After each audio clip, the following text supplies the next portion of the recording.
right, welcome to Music Industry City Music Power Hour here on the Music Industry City Broadcast Network. Today, the SBA opens up again today. That is today, so we'll see how it holds up the website and why EDC had to reschedule. 2,000 non-masked people attend a hardcore show in Tompkins Square Park, New York. UK COVID certifications and Universal offices are opening up. Plus, they've been up 9% last quarter. And we have your daily Spotify updates. The start of the week, whatever that means these days. We have a lot to discuss. But first, let's welcome my co-host, Eli Window. Eli, how are you? I'm doing great, Peter. Happy Monday to you and everybody in the room. How are things? Things are good. We just had a great little Good Day morning show. And so, I'm going to let you kind of take it away here because I know we got a lot to cover. There was a lot of news over the weekend.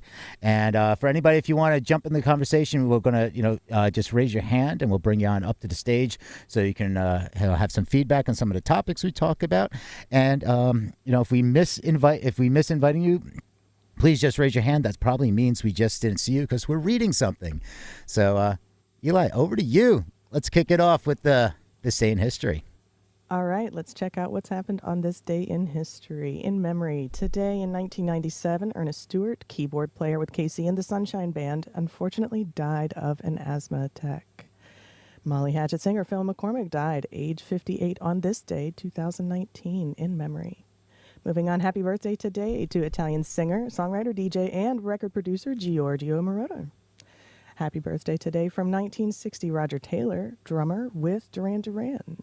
And also happy birthday today, born on this day, 1975, Joey Jordison, drummer with American heavy metal band Slipknot. Happy birthday.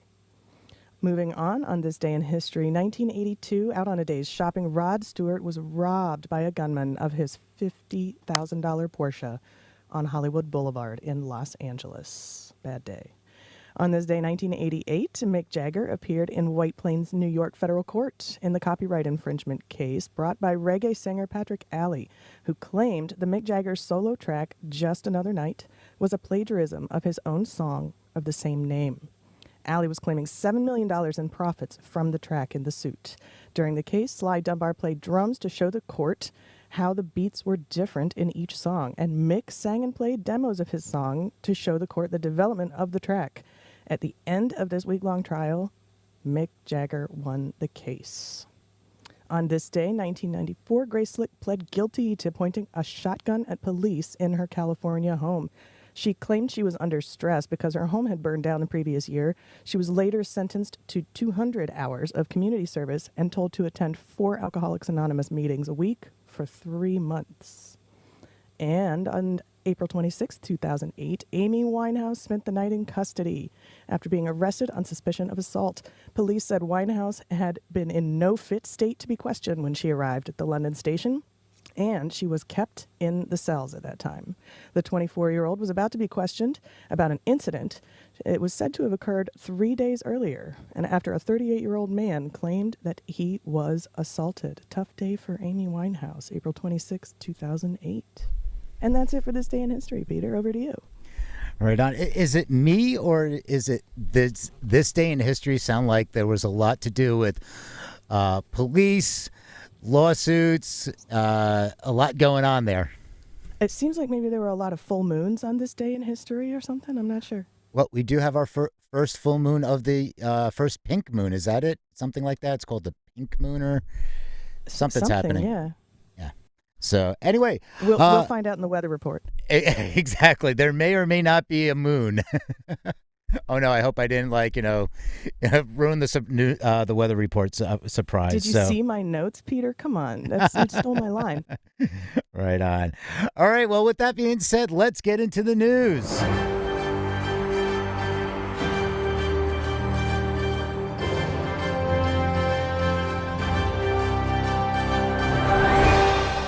All right. So how we do this is going to go through a few articles and we'll read directly from them. And if you want to read alone at home, you can go to musicindustrycity.com and click on the Clubhouse Information Center graphic. and that will take you to the show notes, which we have all the links to the headlines that we are covering. And we update that, we keep that going, that list going throughout the week, and then we come to the Friday week in review. So when we have our week in review, you can pull up something you want to talk about in case we missed it. And again, what we're doing is if you have there's some quick comments here after I read, I'll take just a slight pause, or I'll just move right into the next article. And for the back half hour, what we do is we open up as an industry roundtable, and you can throw out, it's like, hey, let's talk about this, that, or the other thing. And this one, I know, I think, Elliot couldn't stay, and I know this was important, I think, but this one is in Variety, and it was the SBA shuttered venue website reopening is moved to today. So the update is more than 4 months after the $16 billion Save Our Stages Act was signed into law, and more than 2 weeks after the website through which venues could apply for federal aid launched and immediately crashed, the Small Business Administration says it will reopen today at 12 p.m. Eastern. So, hey, if anybody is applying for something, leave the show, go over there, fill out that application, go do it. But the thing is, they're saying it was open today, not Saturday, as it previously scheduled. The SBA moved the date after what it politely described as, quote, stakeholder feedback about reopening on Saturday. Independent music venues and theaters in the U.S., which have been mostly shuttered for 13 months now, greeted the news with the combination of relief, deep cynicism, and annoyance that it's happening on a weekend. But because the money will be distributed on a first-come, first-served basis and is likely to go quickly, there is little choice in the matter. So the SBA posted on their Twitter account, "We heard you, and we are taking action in response to this stakeholder feedback about reopening the shuttered venue operators grant application this weekend. The application will now open on Monday." And continue to say what they're doing is, while working with the vendors to fix technology issues that occurred with the April 8th initial opening, the SBA identified and resolved other concerns and enhanced the applicant experience with the portal. Here is the following updates. Clarifying and making program documentation more user-friendly, improving application portal security mechanisms, adding an industry-standard waiting room technology to address the high interest in the program and provide an orderly application process for fair and smooth performance, and updating application features, including a new revenue chart, the ability to upload multiple attachments, and an improved application flow to match the eligible entity types and their respective required documentation. All right, so make sure to head on over there. The article does go into more detail here, but if you are looking to apply, get out of here now and go do it. So, yeah, go run. I've never heard anyone say that. I love it. Go do it. Leave my room. Leave my room. Get out of here and go do it, because it's going to be a first come, first serve. All right, fair play. This is one from Billboard.com. This has been something that's been a discussion for a little bit here. This is fair play. Artist managers reignite war on record deals. The article starts off, a coalition of artist advocates is pushing a California law that would let acts get out of recording contracts after 7 years without penalty, reviving a decades-old legislative battle. As the ongoing music industry boom puts labels under renewed pressure to make recording contracts more equitable and transparent, the next battle over the creators' rights will be fought in Sacramento, California, where artists, managers, and their allies are lobbying to change the state's, quote, 7-year statute. This was enacted in 1937 after the judgment in actress Olivia de Havilland's lawsuit against Warner Bros. Pictures. California Labor Code Section 2855 limits personal service contracts for state residents to 7 years. In 1987, however, the law was amended with the major label's support to allow record companies to sue for damages, including potential revenue, if an artist attempts to leave after 7 years, but before delivering the required number of albums in a contract. In 2001, a group of artists and managers, including Irving Azoff, and backed by the Recording Artists Coalition he co-founded with Don Henley and Sheryl Crow, attempted to repeal the 1987 amendment without success. Now, 2 days later, they're trying again. So it goes on to a lot more information here and talks about what they're trying to do is, quote, we've been trying to do quickly the hard work necessary to get the supporters and opponents to talk about some of the issues, then engage the community and allow the creatives to be able to have a voice and talk about some of their issues directly with some of the members. However, COVID-19 restrictions were slowing down the process, so they opted to postpone the hearing, and AB 1385 now becomes a 2-year bill. So this is a reform that they're talking about. I mean, this goes back to, the different areas, and this is that for, California has different laws on the record. And basically, and Mitch Glazier from the RIAA chairman and CEO says if the bill passes, it could make a label think twice about signing a California artist. And without a means to recover damages, quote, you're going to crumble the entire economic model that lets labels invest in unproven acts. Label sources estimate that 10% of acts make the money that funds the other 90%. Artist managers essentially argue that their acts should be treated the same as athletes and actors under the California law, while the RIAA and the labels say that comparison doesn't make sense for artists who divide their time between recording and touring. Quote, if you are an athlete, you're signed for a certain number of seasons. If you're an actor, filming a series is going to last a certain amount of time. Continues, an artist is asked to make a record and expected to tour, and the better the records do, the longer the tour. Setting contract terms by time instead of productivity, he says, would be bad for both sides and takes creative time clock out of the artist's hands. So it does go on in much more detail. It's something to pay attention to. Is anybody, managing artists or an artist that, is any kind of deal structure? Any thoughts on this before I move on? I do have a couple thoughts. Well, just one really, and it made me wonder do you think it would ever eventually go back to the 90s when they're just handing out deals to anybody at that point? Like, would that come from transparency, or are those days just gone? I don't, handing out deals to anybody has never really been a thing. Yeah, I was just gonna say that's like saying make record deals rain from the heavens again, and I don't remember when record deals rained from the heavens. Yeah, I mean, I've heard it a lot from like the 90s boy bands days. Like specifically, they were saying that. Not so much. I mean, you're going to hear, it's all hearsay. I mean, it's a different era. It's a different era than the 80s, where the 80s was about the CD, and the explosion was, a lot of revenue was flowing back in because of the new medium.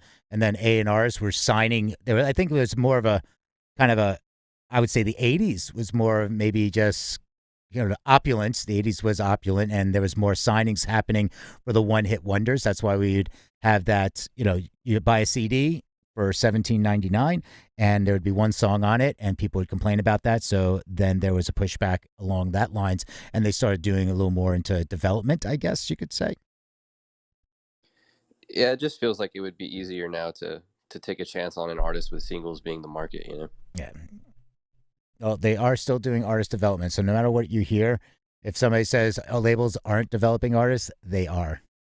They definitely are. Yeah, they take their time with some artists. So, all right, so let's move over to this one. This is good news. This is from Variety. And once again, you can find these the links to all these articles in the show notes, which is at musicindustrycity.com. And you can click on the Clubhouse Information Center graphic, and that'll take you to the show notes with all the links. So this one, we liked Universal Music to begin reopening U.S. offices in September. Universal Music Group will begin a phased reopening of its U.S. offices on September 13th. A source close to the situation confirms to Variety. The directive applies to the company's main offices in Los Angeles, both the Capitol Building in Hollywood and the UMG mothership in Santa Monica. New York and Nashville, the announcement was made via memo from the Chief People and Inclusion Officer, Eric Hutchinson. Both Hutchinson and the source noted that the reopening will depend on guidelines from local officials, and at this early stage, many details remain unclear. Whether the, quote, phased return will be based on departments, labels, floors, etc., employees were strongly advised to keep most meetings remote via Zoom or phone. Employees are required to wear masks in the offices. Along with this, Warner Music Group told its employees several months ago that it planned a phased return to its offices in September. Source tells Variety, although those plans are tentative based on guidelines from local officials, Sony Music's plans were unclear at the time of the article's publications. This is also along, ties in with the news that, about, Thursday, UMG's quarterly earnings report, which we're going to talk about a little more in depth tomorrow. But the overview here is that during the company announced that its plans for the UMG's IPO have moved up slightly from by the end of 2021 to this fall. Universal revenues went up 9.4% thanks to the growth in subscription and streaming revenues, which was up 19.6%. Recorded music revenues grew by 10.8%, while physical sales were up 14.8%, driven by bigger sales of new releases and catalog titles. We're going to be talking a bit more about that quarterly report in tomorrow's news, but this is, I'm really happy to hear this. Things are looking up. Oh my gosh, me too. This makes me really excited. Give me a little sliver of hope here and there. I can't wait to see some live shows come back. Right on.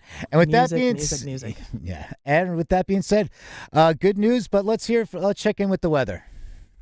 All right. Taking a look at the local weather where you are now, because we do have listeners streaming in and listening in on Clubhouse from all over the world. So thanks for joining us.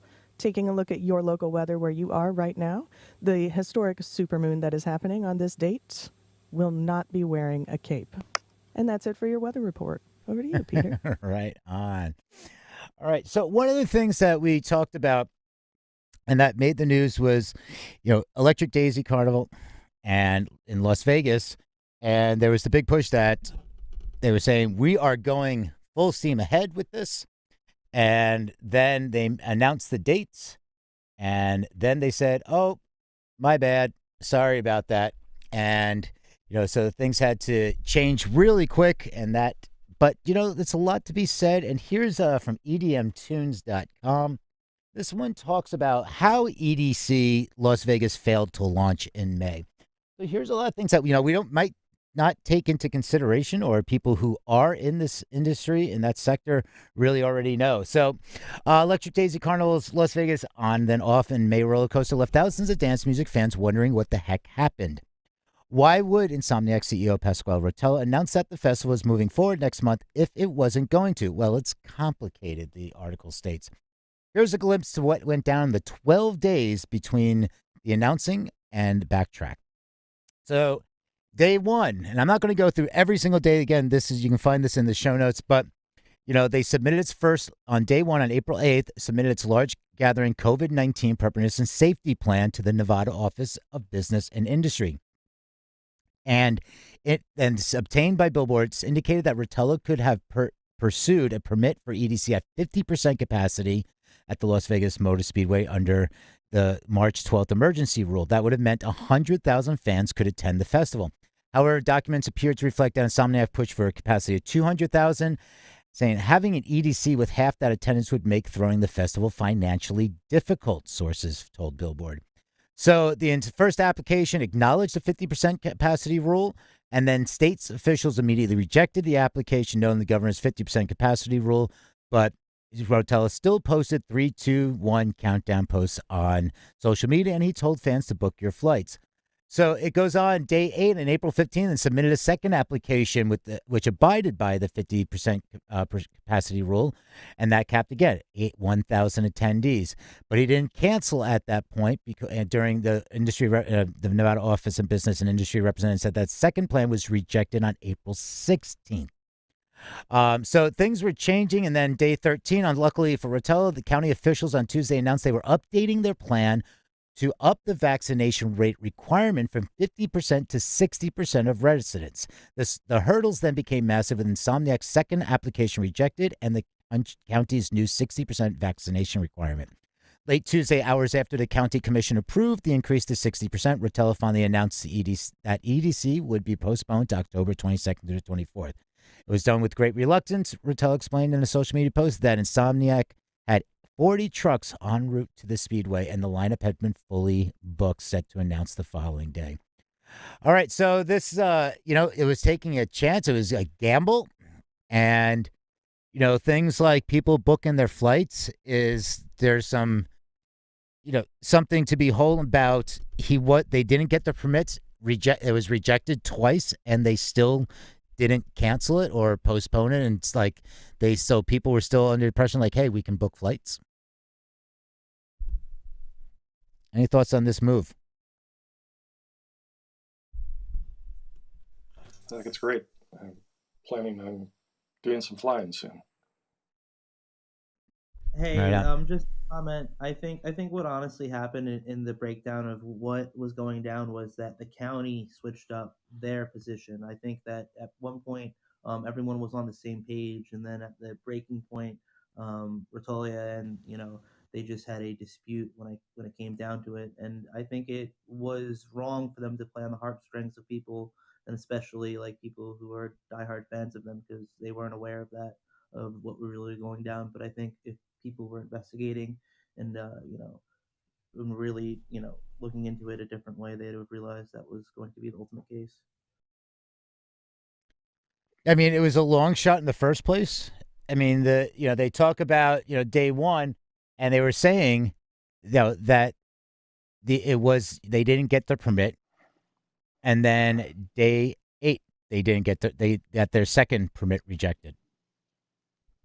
So it was kind of like right off the bat, they knew going in it was going to be a difficult challenge, and then I think the straw that broke the camel's back was the 50 to 60% change in the COVID vaccination. But the thing was, it's that's 2 weeks of promoting something that you don't have a permit for. Yeah, exactly. And then not to mention, I think they had their position of, I guess, let's keep it going. Let's, keep all these, I guess, really important plays in part, and not thinking of the fans was terrible, and it's going to hurt the reaction, in the future, I think, if people are really upset.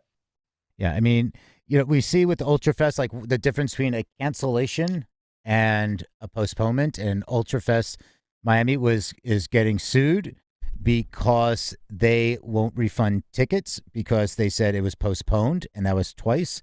But on the flip side, they are refusing to pay vendors, saying that it was canceled. So you have to pick one lane at that point. You can't tell your vendors it's canceled and then tell the fans and the ticket holders that it was just postponed. Well, it's different because when you buy a ticket, right, you're implying, when you buy a ticket, it's saying rain or shine. Most of the case, it's like a contract, you agreeing to it. That's for the fan. But also, it's different when an artist or a vendor, it's now a force majeure situation. And I think a lot of times beforehand, before COVID, that people weren't prepared for situations if an act of God or what if so, what happened, and the whole entire thing is that now, like what you said, a cancellation or reschedule, what does it mean? In the same time, in the future, though, they whole entire, I guess, constructs of how that's moving forward is critical of the whole entire way of how they do business, because the people, when they're doing all these large contracts and things and bundling them up, they're only getting ready for partial of the funds, and if that whole entire infrastructure and their banking are already owed monies to people beforehand, and they're making an agreement and waiting on the fate of other people, it's a very dangerous game of chicken. Yeah. All right. Does anybody have any final thoughts? Because I'd like to also, unless somebody wants to jump in right away, and the fact is, and then we're gonna table this over to the back end because I still want to get through a couple more live music segments there. So anybody have just like a quick sentence they wanted to chime in on? Okay. I just wanted to say, as long as I can remember, EDC has always been kind of that rogue festival that goes and tries out the thing that nobody's ever tried and gets more people than anyone's ever gotten. And it doesn't surprise me that they would have been first out of the gate, but brave move, but definitely something that we. Yeah. Hey, Angela. Good to see you. Welcome back. Hope you had a good weekend.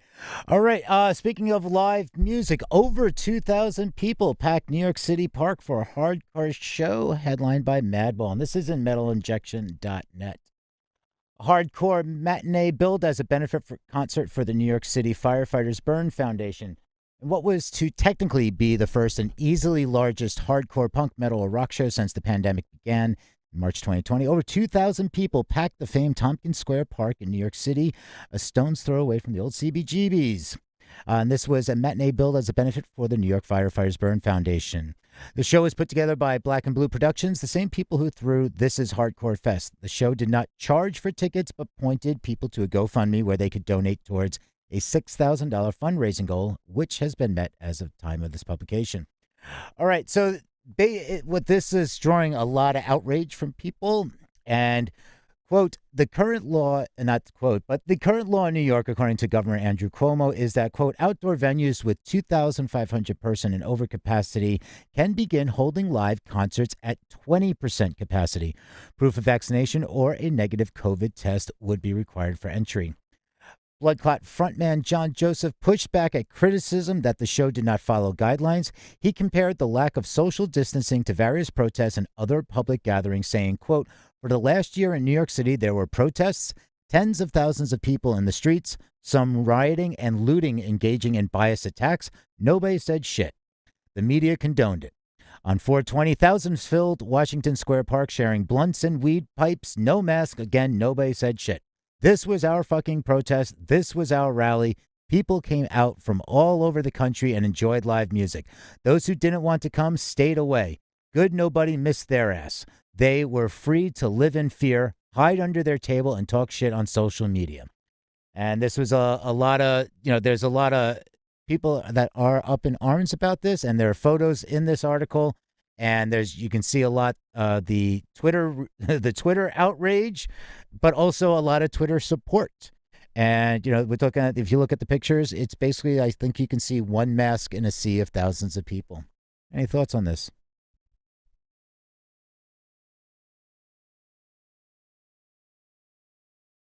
I think that if the last 12 or 14 months has taught us anything as a planet, it's that what's good for the goose ought to be good for the gander. And we talked about a little earlier, saying that as restrictions lighten up, there's definitely going to be people, abusing, taking a lot more rope than needed. So, hopefully this, we're not going to see negative effects from this. And we're still waiting on that report from the Barcelona COVID. Barcelona. Yeah, I mean, that 5,000 attendee, and that's a month ago now.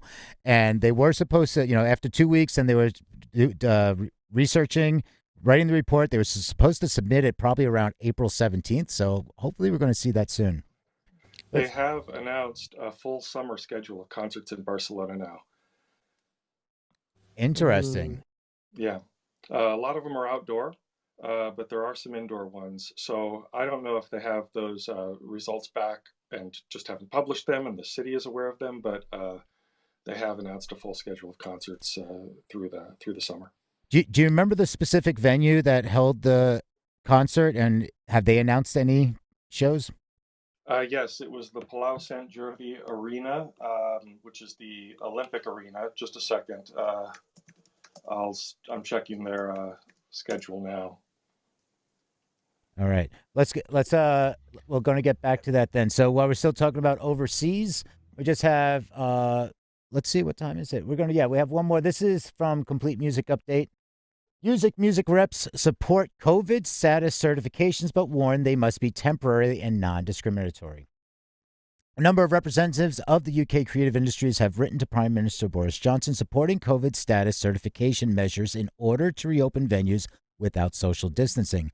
However, they have stressed that any such measures should be temporary and not be based solely on whether or not a person has received a COVID-19 vaccination. Representing the music industry signatories, we have, goes on for a whole list here, and there's talking about this, but they add that, quote, recognize that this can be only achieved through gathering evidence that is safe to remove or lessen restrictions, including look at how COVID status certification could aid in the reduction of social distancing. Many people support COVID status certification, whereby audience members must prove their COVID status in order to access a show as means to open up venues, though many of those supporters only reluctantly back the proposed measure, seeing it as a necessary evil. Certification of that kind remains controversial, of course, with claims that it will create a two-tier society with millions potentially locked out of cultural activities in the UK. This would be particularly true if the only way for a person to gain access to venues was to show that they have been fully vaccinated against COVID-19. The article goes into more detail, and what they add is, we are also clear that this approach must not be discriminatory, should protect privacy, and have clear exit criteria. all this holds true, then we are very much supportive of the continued exploration of this possibility to bring life back to normal as soon as possible. Angela, you hearing anything over there? And Andy, about this? I know we've talked about the COVID passes and things like that. Any other updates on this that you're hearing? I'm not going to have anything until after, like I say, at the weekend. They're doing that controlled event in Liverpool. That my friend Bob is the tour manager for the headlining band.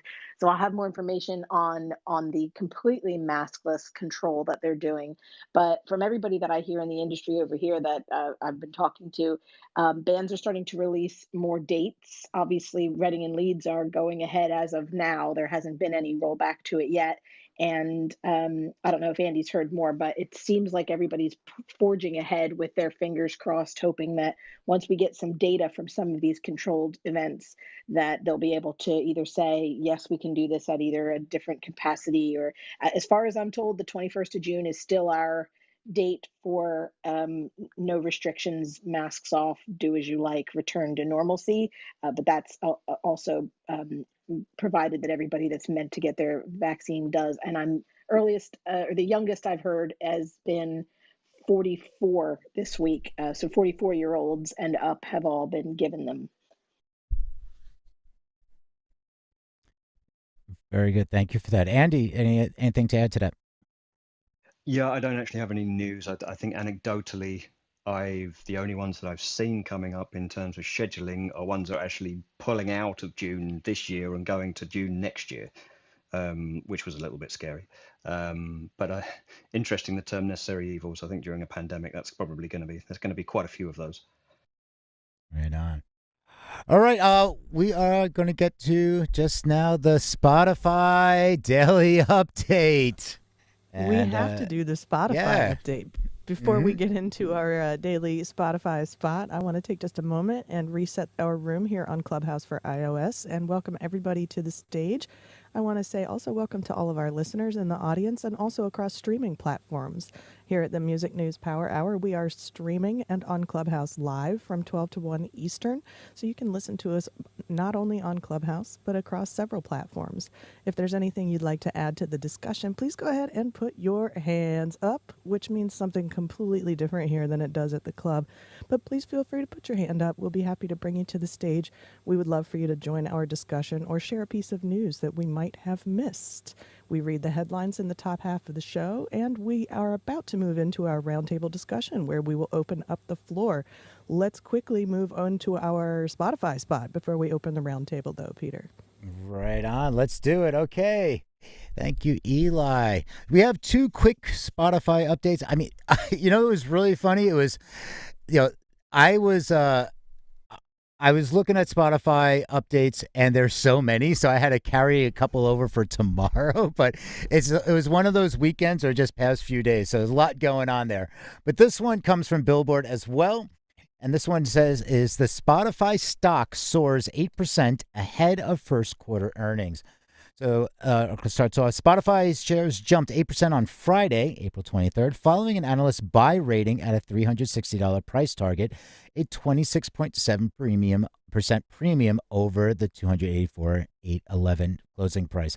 Ahead of Spotify releases first quarter earnings on Wednesday, Jefferies analyst Andrew Urquhart predicted that the streaming giant would become, quote, the primary audio platform for creators and has substantially long-term opportunity in his initial report of the company. This vote of confidence helped Spotify's share price, which it lost 26.7% since hitting the 387.44 on February 22nd, valuing the company at $73 billion. That fall is perhaps a sign that investors were too enthusiastic about exclusive podcast deals and that spoken word will help improve Spotify's margins. All right, and Spotify's first quarter's numbers probably won't disappoint, although they might not impress either. Universal Music Group's first quarter streaming revenues, of which Spotify is the largest contributor, were 1.9% lower than the previous quarter. Its parent company, Vivendi, revealed in an earnings call on Thursday. That's no cause for concern, given Universal streaming business shrank by the same amount earlier. Spotify certainly isn't predicting big numbers. Its first quarter guidance is 1.99 billion euros, and that's to 2.19 billion euros of revenue, a modest range compared to the 2.17 billion of revenue it posted in the fourth quarter of 2020. All right, so we are going to dig in deeper tomorrow on the discussion about these quarterly earnings and with some more stock numbers for Spotify and also with Universal. But on a different note, aligned with Spotify, this one is from NME.com. And also, thank you, Angela, for shooting over an article about this. This one and is called "Social Media Reacts to Spotify CEO Wanting to Buy Arsenal FC." Quote, "Pay the artist first." And once again, you can find all the links to these headlines in our show notes, which is at musicindustrycity.com. Click on the Clubhead Information Center graphic, and that'll take you to the show notes where you can get all the links. And what we do is we tally them up throughout the week. So we have the Friday week in review, and we reset the list on Monday. So to start off this article, Spotify CEO Daniel Ek has expressed an interest in buying Arsenal FC if it was ever go up for sale. Comes after thousands of angry fans amassed outside the club's Emirates Stadium prior to its game against Everton on Friday, April 23rd, to protest its current owner, American billionaire Stan Kroenke. Arsenal were one of the 6 Premier League clubs that initially agreed to join a new constructed European Super League, a breakaway competition designed at rivaling the Champions League. The controversial move was met with widespread criticism and protests from fans up and down the country. The club has since pulled out of the league. All right, so Daniel goes on saying, quote, "As a kid growing up, I've cheered for Arsenal as long as I can remember. If KSE would like to sell Arsenal, I'd be happy to throw my hat in the ring." Many have taken to social media to respond to X tweet, including Charlatans frontman Tim Burgess, who wrote, quote, "Could we ask that you get things sorted out with musicians before jumping in with footballers?" Continuing along the line of the same, many users alluded to criticism that Spotify has faced in recent years that doesn't compensate artists enough for their work, even joking that Arsenal players wouldn't accept being paid 0.000007 pence. All right, so it's created a whole stir, and they're just saying, pay the artist before you buy a football team. And that is going to be it for the news read. Let's open up to the roundtable. Hey, Spotify, pay artists. Peter, this is Jamie. Hey, Jamie, good to see you. I have a couple of short, quick things that are all sort of music related that are kind of fun. Producer Michael Wagner is announcing his retirement. This is the man that has done a lot of metal for 50 plus years. He has had his hands in albums of uncountless numbers. On top of that, to keep the ball rolling, Bruce Dickinson from Iron Maiden is doing a spoken word tour this summer in the UK, only 6 dates. And that should prove to be an interesting thing to see how they do that. And then a fun story on Kerrang, the story of British punk in 23 songs. A very fun little read, quite nostalgic to read some of the songs. And then that was the 3 music ones. The one that's not related to music, but it is related to the New York concert. The biggest problem I see with everything is the fact that our government isn't homogenizing all the rules. And you have a state senator from Alaska just got banned from flying on Alaska Airlines because of her long-standing views on masks and vaccination policies. And she finally had an argument with the airline getting on a flight, and they've banned her for life from flying with Alaska Air. Wait, say that again. A senator? A state senator? A state senator. State senator. So let me pull up her name so I can say it correctly. Come on, open it up. Well, I'm really also more interested about the Bruce Dickinson spoken word tour. Is he going to be this reciting Maiden lyrics? I don't know what I hope so. It's going to be him discussing lyrics and a Q&A. So it's going to be him doing basically some a cappella probably of some of the lyrics and discussing the process behind some of the songs, and then having a Q&A on whatever subjects people bring up. Right on. That sounds really interesting. That should be fun. Those are going to be, there's 6 dates. They're all in the UK. They start Thursday, the 29th. They got scheduled tickets going on sale on the 29th. They're all scheduled for August. It's like a week and a half long. He's going to bounce between 6. So I'd really be interested in seeing that actually. So, so while you're digging up the other information, I'd like to, open this up for anybody else that had some comments. I mean, we covered a lot as we always do. The SBA, the SBA shuttered venues website reopening to open today.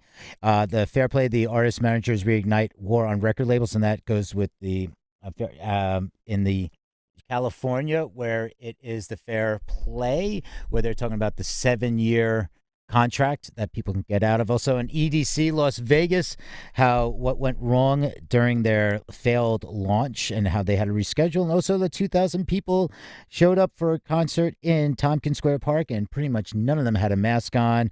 What's going on with the UK with COVID status certifications and Spotify? Always a day of Spotify. Is there anything that stuck out in particular to anybody out there you want to react, had a comment, or if there's something else you wanted to bring to the table? Don't be shy. And anybody in the audience, you can also raise your hand. It's Monday. Don't be shy. I know that we're all kind of recovering from the weekend. Hopefully it was a great weekend for you as well. But yeah, please don't be shy. We don't bite hard. Hey, Peter, this is Jamie. Would you like me to read off the short of this article? Yeah, let's pull up the short on that one. All right. So, Alaska State Senator Laura Reinbold clashed with staffers over mask rules. The airline went back to the fact that people had filmed her arguing with staff before getting on the plane. And in the past, she has blasted the airline as being mask tyrants, uptight employees at the counter and on planes, and she has written up on Facebook and other places pushing her views on vaccination policies of why they were wrong and mask policies is why they were wrong. So much so that her own party, who the governor is of her own political party, does not want to do any more chair hearings in her committees that she leads. That her policies over. Right. That's going to have, it's really interesting. I thought that was just interesting because even though it's outside the music, because I mean, we're talking about the fact that some people, if you aren't, I mean, think about it right now. You're making a statement or you get banned from flying on an airline. And the fact is, okay, for right now, that might suck. But what about in 3 years, 5 years? If you're permanently banned from an airline, I mean, I don't know how long these things are. I've never had to deal with something like that. So it's like... Well, and furthermore, if you're permanently banned from Alaska Airlines, I'm sure that there's a limit to how many other airlines fly in and out of Alaska. Let's be real, and on what kind of schedules. The article goes on to say that she just put herself into having a 14-hour drive to get from her constituencies into Juneau because Alaska Airlines was the only flight that flew there. Right. So, and as things open back up and if people aren't tour. So, artists, people in the industry, be careful. Please just obey, what we have to deal with. We've been dealing with a lot. It's getting better, but just, don't try to fight it in that sense of like that is a losing battle. That right there is a losing battle. Nobody wins out of this because if you're kicked off the flight, well, you're not getting to wherever it is you're supposed to be on time. It's affecting other people. I mean, this is one of those kind of like, we got to suck it up.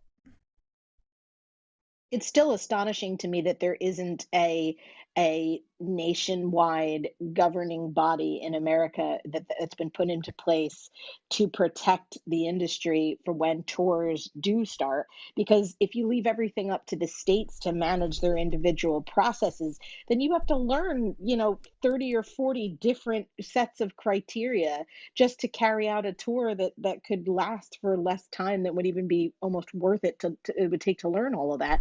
Not to mention the precautions that have to be put into place just to work in tandem with every state's specific quality assurance. I mean, it's no surprise that smaller countries are having a much easier time of sort of planning for what will become large scale events in future because they're singing from one hymn sheet.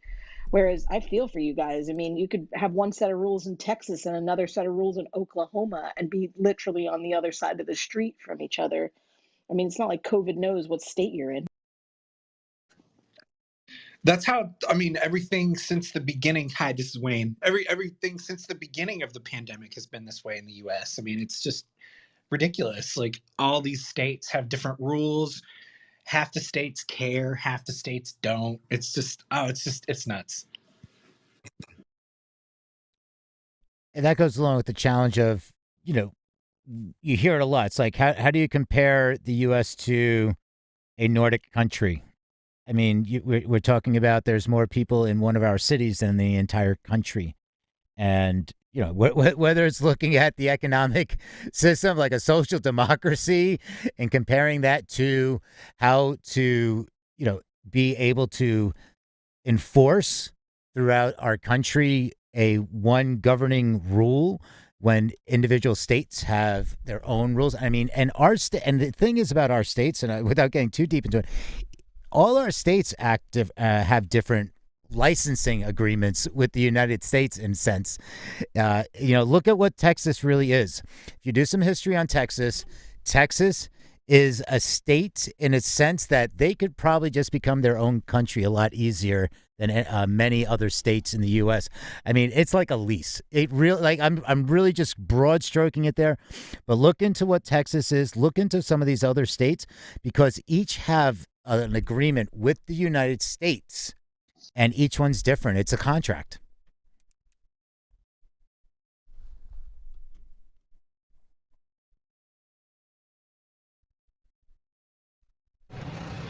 Hey, Peter, what you're saying about the states, one of the best articles to see how that played out was the giant power failure and utility failure that happened this winter in Texas.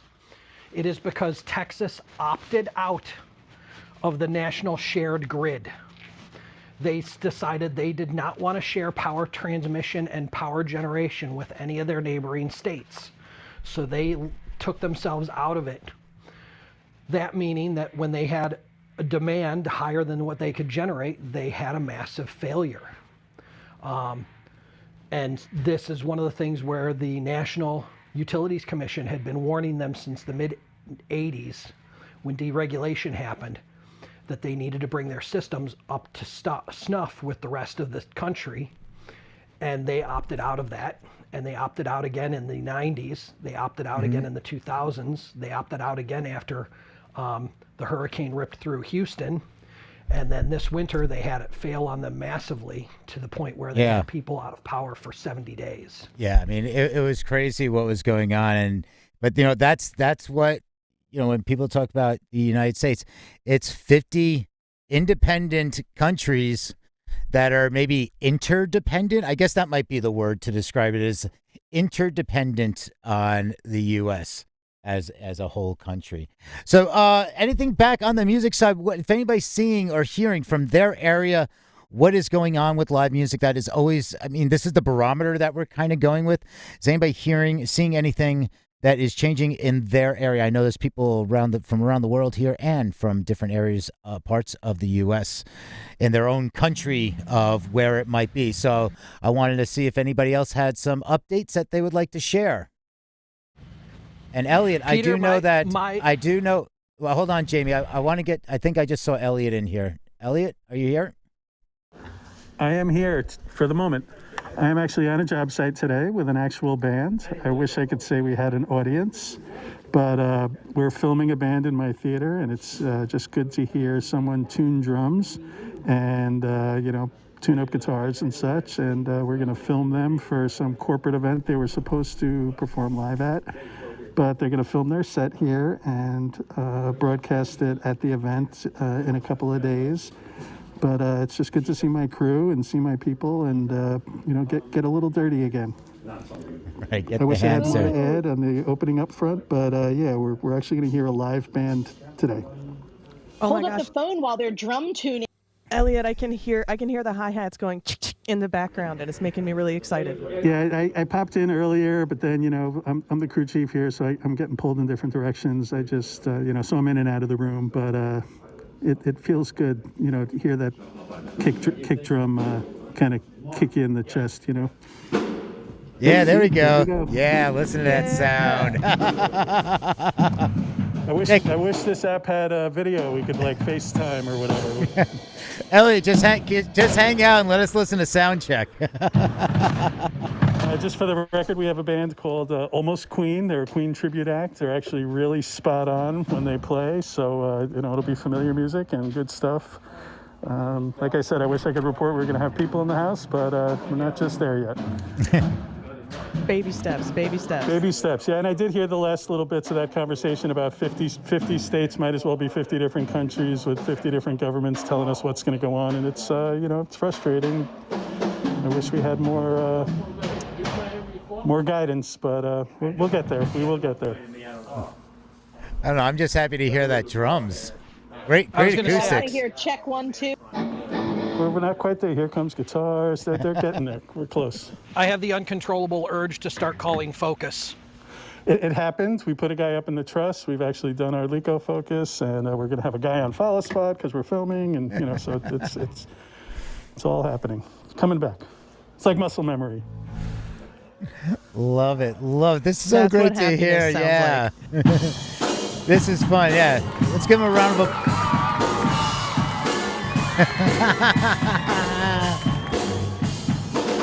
We have our own concert going on right now. Love it. I think this is making everybody's morning. Every little bit I can do. This is great.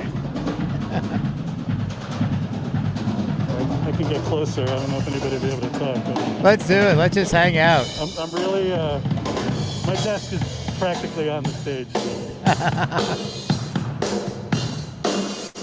Peter, this is what it looks like when there's too much rock for one hand.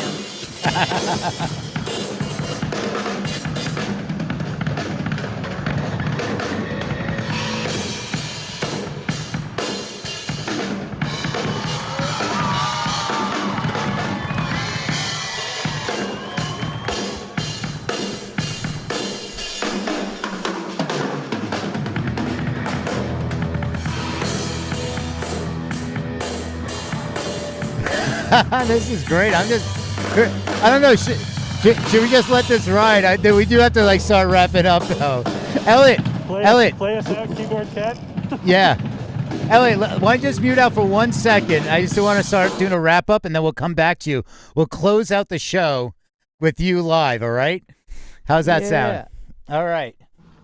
All right, so we have just about 5 minutes. So I just wanted to, get everybody wrapped up. Any final thoughts? I want to just kind of go around with anything that you're seeing in the news or there's something you had, any kind of comments. I just want to go. I'm just going to run the room. Does anybody one final comment? If you don't have a comment, I know it's cool. You might be like, hey, listen, I just wanted to chill out here. But I'm going to run the reverse order of the room. Anything that you wanted to just say? Jeff, anything on any thoughts come to mind? Oh, sorry. I'm kind of new to the music industry, so you don't want to hear what I have to say. All right. Ben. Thanks, though. Thanks, Jeff. Ben. Hi, Peter. Yeah, we're sort of preparing a holographic show for Istanbul on July the 4th, which should be really cool because we've never done one of these before. There's still, a question mark sitting over it. And there's a question mark a week later on the Poland Festival in a castle up in, some part of Poland. I can't remember where, but again, question marks all over the place. So whether we ever get to do them or not, I think we'll know in about a month.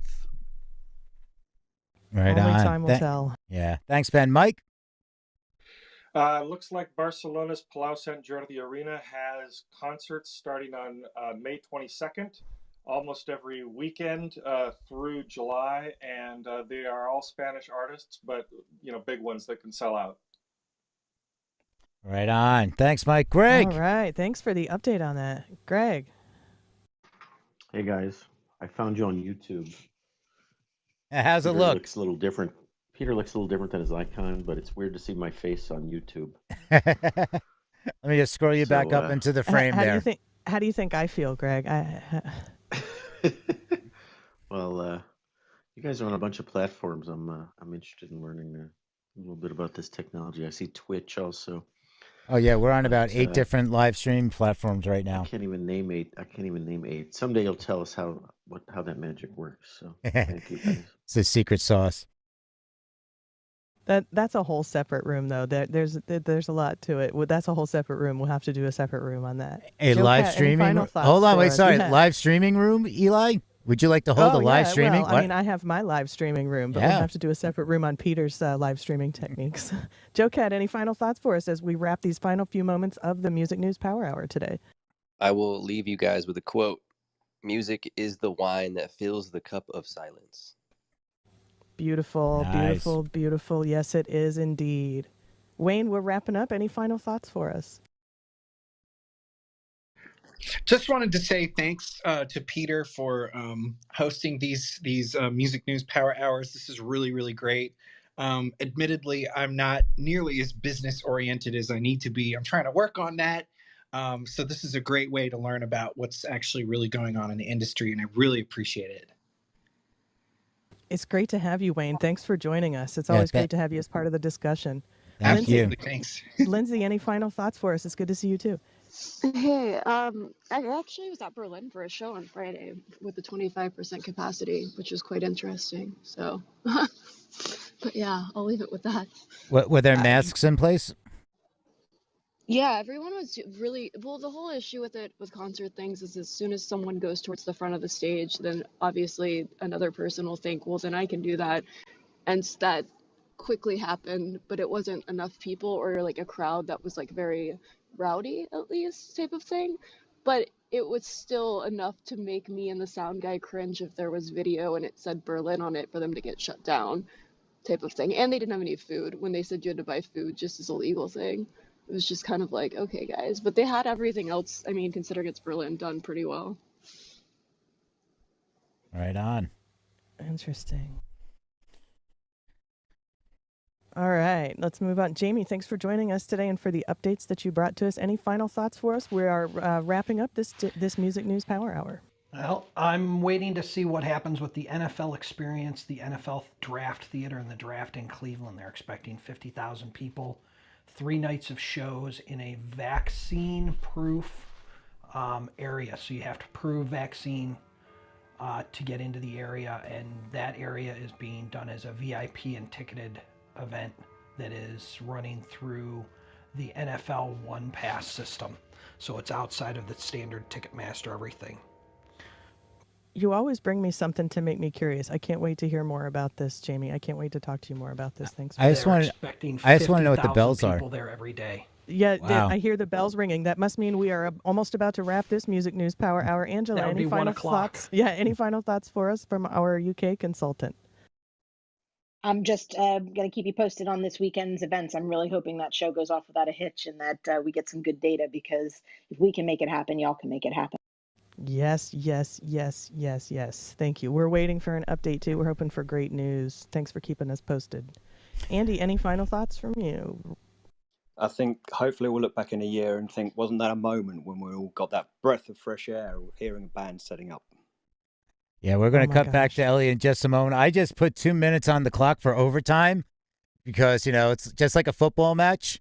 It's like you never know how much longer it's going to go. So we want to make sure we get that final in. And Eli, I want to start closing it out. And thank you, everybody. It's always great to see you. And thanks for all the information you bring to the table and sharing all that. So we do this every Monday through Friday. Eli. Yeah, Monday through Friday, 12 to 1 Eastern Time, right here on Clubhouse for iOS. This is Music News Power Hour, where we scour the World Wide Web for music industry headlines that we think are interesting, and we think maybe you'll find them interesting too.